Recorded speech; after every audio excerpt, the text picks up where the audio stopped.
Welcome to Black Gumbo Southern Gardening. Man, things just aren't working out.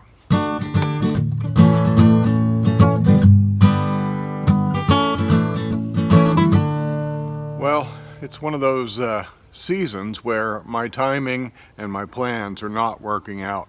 Everything got messed up this year. So what do? This year, obviously in Texas we had an epic freeze.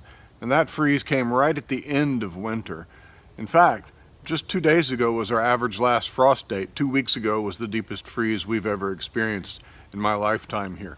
And I've lost a lot of stuff in the garden, and if you want to know about that, just go back and watch my video. So I do have a blank slate out here, and it's time to start spring, but there's a problem. Because it froze during the time I was to be hardening off my seedlings suffered a lot. And it's still a little cool. I can't really safely put my tomato plants out, for example, safely for my conscience until next week. So we won't be planting tomatoes until next week. My peppers, they got a slow start too. When the power went out for days on end, my plants didn't have light and they got a little bit stunted. And so we had some light deficiencies, we had some nutrition deficiencies. It was freezing cold in there. So yeah, man, when the weather and when nature throws you a curveball, what do? You just bounce back and you go with it. So that's what we're gonna do. I'll probably have to buy some plant starts this year because my lights were out and I didn't get my tomatoes start hardening off in time. I didn't have room under my grow lights because the tomatoes were still there part of the time, trying to recover. It's still a little cold. So yeah, I'll probably have to buy some starts this year to get the things I want in my garden. And that's okay, that's what you do. I could start late if I wanted to. In fact, I might grow some squash that way, but the problem with squash and starting late is you're fighting against the arrival of the squash vine borers. So we've got some challenges, but I want to show you what we've done around the garden, give you a quick look around, and talk about our plans coming up, and I might even sow some seeds today. So all my garden beds have been prepared for the upcoming spring. I've flame weeded. I'm going to come back and flame weed one more time because once I put my compost down, you can see that there are some areas of weeds coming up that were in the compost, and you're always going to get that unless you've got perfect compost. And I've never met anyone who's had perfect compost. So I have about a half-inch layer of compost that I put over this bed and my far bed. In fact, that's fresh compost from just yesterday. So we're ready to plant. Now I practice a style of raised bed gardening that it's kind of a hybrid between no-till and traditional. It's just, I call it minimal till. I'll go in with that fork there and I will loosen the soil every now and then, but I don't till anything in usually. And when I lay my compost on here, I don't turn it into the soil because this compost, you can see, is a little bit unfinished. That's got some chunks in there. There's still some identifiable things like that piece of an egg crate. It's pretty chunky stuff, and if I mix that into the soil, what's going to happen is the bacteria in the soil and in this compost is going to work on this stuff to break it down even further, and it's going to bind up the resources that the plants need. Nitrogen, all the energy the bacteria are going to, it's going to be all in the soil where my roots need it. So if I just leave the compost on the top, then it can break down up here, and down beneath the horizon where the soil and the compost meet, there won't be any nutritional deficiencies there because my roots will be beneath where all that bacterial action's going on, binding up resources. Now they say binding up, and it really is kind of a real deal. So so I don't turn that compost in. If it was finished compost, if it was humus, then you could probably get away with turning that in. So I'll just leave it on the surface, and when I come and plant in here, all I'll do is move an area back like that and get down to my soil there, plant right there. And all of this compost will break down and the bacteria will release those nutrients into the soil, the water in the soil, and that water will be the solution from which our plants will feed. So that's the status of my garden here. I'm going to plant some green beans over there, and we're going to plant some miscellaneous stuff here. This will be largely tomatoes, but I may have to alter my plans for that. I was planning on a huge tomato bed using that trellis system I built, but yeah, I don't know if I got enough tomato starts of the right type thanks to the weather, to pull off that plan. We'll see. So here's some of the tomato seedlings. You can see they're super leggy because they've been screaming for light. They were without light for extended periods of time while the power was out. They had severe nutrient deficiencies, as you can see in this yellow leaf, which we've begun to correct. I've fed them properly. Now we're getting some deep greens here. Good nitrogen. Fish emulsion. It's a miracle worker. The legginess doesn't bother me. We'll plant them, you know, up to here and take these leaves off. What bothers me is that they should be going out right now, but I've only now begun to be able to harden them off. I think they could probably go out if I put them out there. They've hardened off for about 4 days now. I prefer 7 days, but these are tough little plants. But they're not quite ready, and so my schedule is off. This is the worst of them. These are sad little fellows. Now these were much more purple and red than they are now, because I've been trying to nurse them back to health, but I think for the most part many of these are goners. Not goners that I couldn't get them growing, but they haven't started off with a vigorous life. They've had too much trauma and too much stress in their young seedling stage, and that's probably stunted them a bit, and the vigor of these plants is lost, which is a shame. This was one I was really looking forward to. That entire tray is big beef, and I'll probably have to replace these. I'll put a few in pots, but they're no longer destined for my trellis system. They're just too weak. They're weaklings. And that's what sometimes the weather will throw your way. Things won't work out. Hey, you know, that's gardening. We move on. We buy new plants. Or we start late. Or we grow something different. We overcome.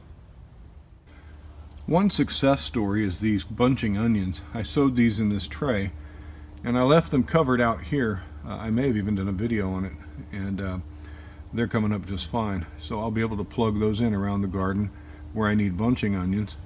And then over here, my tray full of herbs are coming up. This cell section right here doesn't look like it's doing so well. That was very old seed, but that's okay. That was bee balm, I think.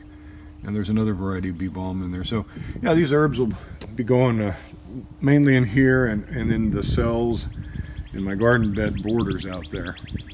These will attract pollinators to the garden, and we'll be able to use them for whatever medicinal value we can get out of them. If you look real closely, you can see some of the plants are coming up in here. This is a status flower. There's some safflower coming up. There are some borage plants coming up over here, and there are some, what is this? Oh yeah, this is St. John's wort coming up in here. So we've got some herbs in the herb garden. Where there are gaps in here, I'll be able to plug in some things that I start from that tray and from other plants I'm going to be starting. I'm going to put in 3 rows of green beans right here. And I'm just making a furrow so I can get down into my dirt and move the compost away from the soil. I've been growing these old homestead beans. I grew these last year. I like the performance. And I'm growing my rows this way in my garden, and I will trellis these up because the sun transits over this way. So they're not going to really shade each other out.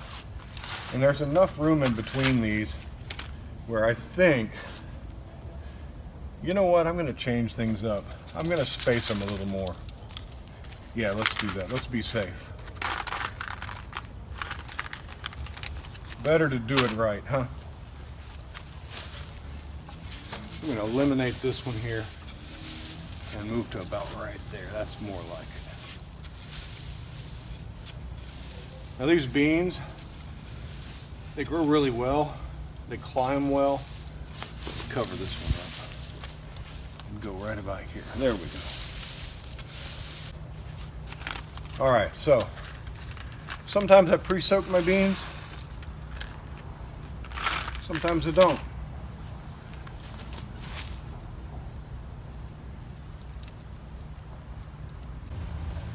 Now once these beans are in, I'll just take the soil and lightly cover them using actual soil, not compost, because we want these beans to be in good contact with fine material. And then you can cover over a little bit with the compost. These beans are tough enough where they will push up and push through. You want these beans to be about an inch down, maybe a half inch. Again, make sure you cover the bean with a fine soil, not rough compost, so that there can be contact made with the soil and the seed. That will help it to germinate more reliably than all this in here would just even out. All right, we have our beans sown. We can water those in real good now. Another thing I like to do is plant seeds in the holes of my my border. And so I'm going to use these holes for things like herbs, things like flowers, pollinator attractors. And so I'll just come along and loosen up some soil here. I do find that marigolds are one of the easiest flowers to grow. So I just sprinkle a few seeds in some disturbed soil and lightly cover them up, and you'll be surprised how easily they come up. There's not much to it. There's not much other than that. So a couple different varieties of marigold in the garden. That's always a nice thing. All right, let's water this in and call it a day.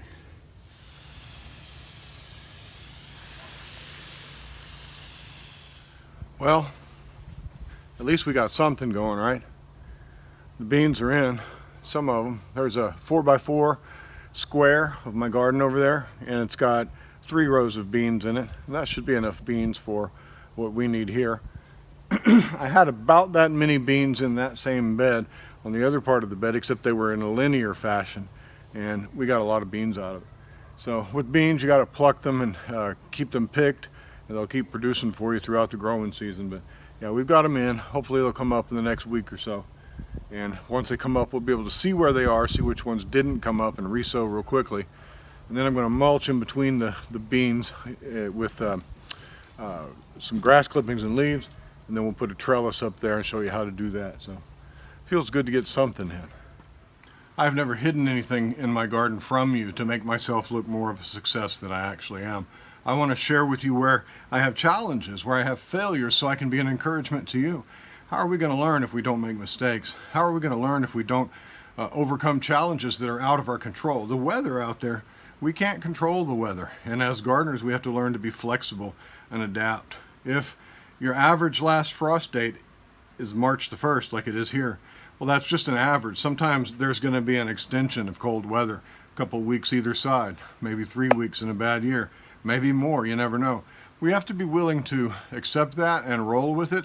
We have to accept our losses, and if we have seedlings that don't come up, well, that'll be a lesson. We can learn, hey, maybe when I sow my seedlings, I should maybe 3 weeks after sow some replacement seedlings if I need them.